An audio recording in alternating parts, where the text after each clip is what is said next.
Hello दोस्तों, welcome to a new video. तो इस वीडियो में आज हम देखने वाले हैं मल्टी डायमेंशनल एरे के बारे में कि मल्टी डायमेंशनल एरे होता क्या है। तो चलिए स्टार्ट करते हैं कि अब ये मल्टी डायमेंशनल एरे क्या है। तो जैसा कि आप देख पा रहे हो, मल्टी डायमेंशनल एरे क्या है कि it is just like array of arrays. Means ये क्या है, एक एरे ऑफ एरेज है। तो आप इसको कुछ इस तरीके से समझ सकते हो। मान लीजिए हमने कोई एरे डिक्लेयर किया और वो एरे कैसा डिक्लेयर किया, हमने पॉइंटर्स का।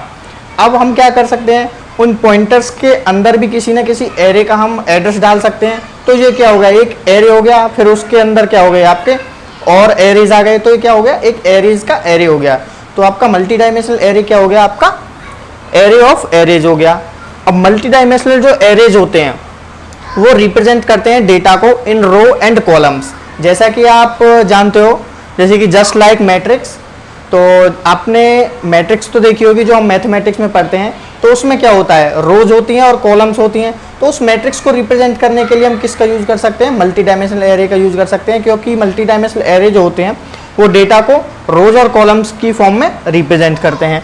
But in memory they are stored just like one dimensional array. अब वो जो मल्टी डायमेंशनल एरे क्या है, वो जो हमारे डेटा को रोज एंड कॉलम्स में तो रिप्रेजेंट करते हैं, लेकिन जब उसको हम मेमोरी के अंदर स्टोर करते हैं ना, तो वो क्या होता है, वन डायमेंशनल एरे की तरह स्टोर्ड होते हैं। Means one after the other store होते हैं। तो इसको जो रिप्रेजेंट करने के लिए हम जो इसकी जर्नल फॉर्म होती है वो क्या है, आप सबसे पहले क्या लिखोगे, डेटा टाइप का नाम लिखोगे। जैसा कि हम शुरू से ही करते आ रहे हैं, जब हम एरे बनाते हैं, अगर हम इंटीजर टाइप का एरे बना रहे हैं तो हम इंट लिखते हैं, अगर करेक्टर टाइप का एरे बना रहे हैं तो करेक्टर लिखते हैं। तो सबसे पहले हमें क्या करना होगा, अपने डेटा टाइप का नाम लिखना होगा।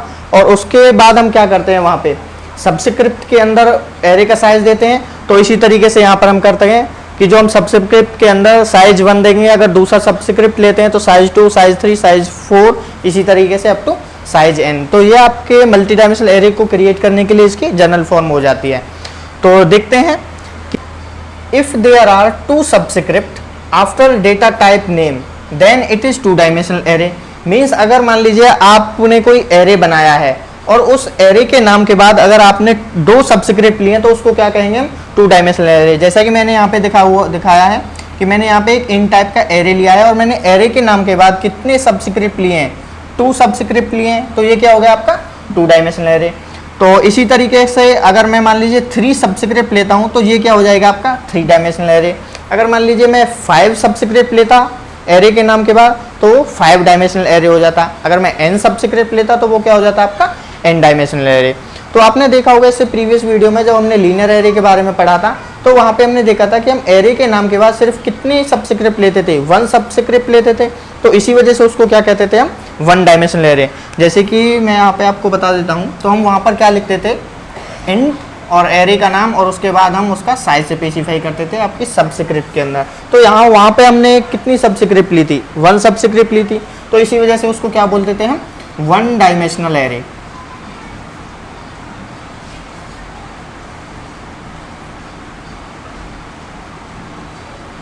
ये हो गया आपका 1 डायमेंशनल एरे।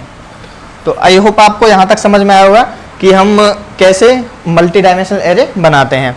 तो चलिए अब देखते हैं कि हमारे पास अगर कोई भी एरे दिया हो तो उसके अंदर हम कैसे पता लगाएं कि उसके अंदर कितने एलिमेंट्स हैं। तो आपको ये भी पता होगा, जब हम 1 डायमेंशनल एरे बनाते हैं तो जब हम सबस्क्रिप्ट के अंदर जो साइज लिखते हैं उसी से हमें पता चल जाता है कि इसके अंदर कितने एलिमेंट होंगे। लेकिन मान लीजिए जब हम 2 डायमेंशनल एरे बनाएंगे या 3 डायमेंशनल एरे बनाएंगे या n डायमेंशनल एरे बनाएंगे, तो उसके अंदर हम कैसे पता करेंगे कि उसके अंदर कितने एलिमेंट है। तो उन एलिमेंट्स को पता करने के लिए हम क्या करते हैं कि नंबर ऑफ एलिमेंट्स उसके अंदर कितने होंगे, जो भी आपके एरे के जो साइज हमने डिक्लेयर करे होंगे आपके सबस्क्रिप्ट के अंदर, तो उनकी हम क्या करेंगे, मल्टीप्लाई करेंगे। तो size 1 into size 2 into size 3 up to size n। अगर आपका n डायमेंशनल मल्टी एरे है तो उसके अंदर जो आपके n सबस्क्रिप्ट होंगे और उनके अंदर जो आपने साइज दिया होगा उन सभी की क्या करेंगे, हम मल्टीप्लाई करेंगे। तो उससे पता लगेगा कि हमारे एरे के अंदर कितने एलिमेंट हैं। तो चलिए इसको हम एक एग्जाम्पल से देखते हैं। तो मान लीजिए मैं यहाँ पर एक एरे ले लेता हूँ, एक इंट टाइप का। मान लीजिए मैं एक ए एरे ले लेता हूँ और इसके फर्स्ट सबस्क्रिप्ट में मैंने जो वैल्यू डाल रहा हूँ वो मैं 3 डाल रहा हूँ और सेकंड सबस्क्रिप्ट के अंदर वैल्यू डाल रहा हूँ मैं 4। तो आप बता सकते हो कि इसके अंदर कितने एलिमेंट होंगे। सिर्फ हमें क्या करना है, जो फर्स्ट सबस्क्रिप्ट के अंदर वैल्यू है उसकी मल्टीप्लाई करनी है आपको उसके नेक्स्ट सबस्क्रिप्ट के वैल्यू से।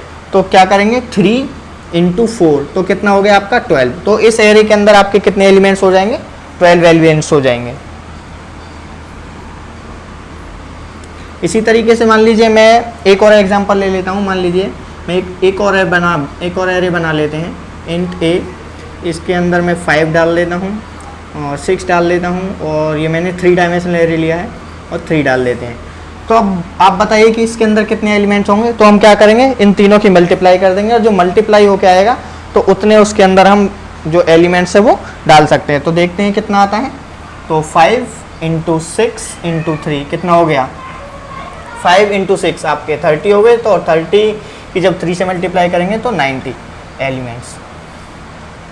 तो इस तरीके से हम किसी भी एरे के अंदर कितने एलिमेंट्स होंगे वो हम पता कर सकते हैं। और इसके अंदर हम कितने एलिमेंट्स डाल सकते हैं हम 90 एलिमेंट्स डाल सकते हैं।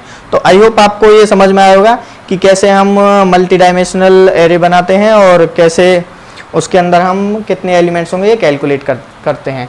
तो इससे नेक्स्ट वीडियो में हम देखेंगे कि कैसे हम मल्टी डायमेंशनल प्रैक्टिकली कैसे क्रिएट करते हैं और कैसे उनको हम मेमोरी के अंदर स्पेस ऑक्यूपाई कराते हैं। तो तब तक के लिए आप कीप लर्निंग। Thank you.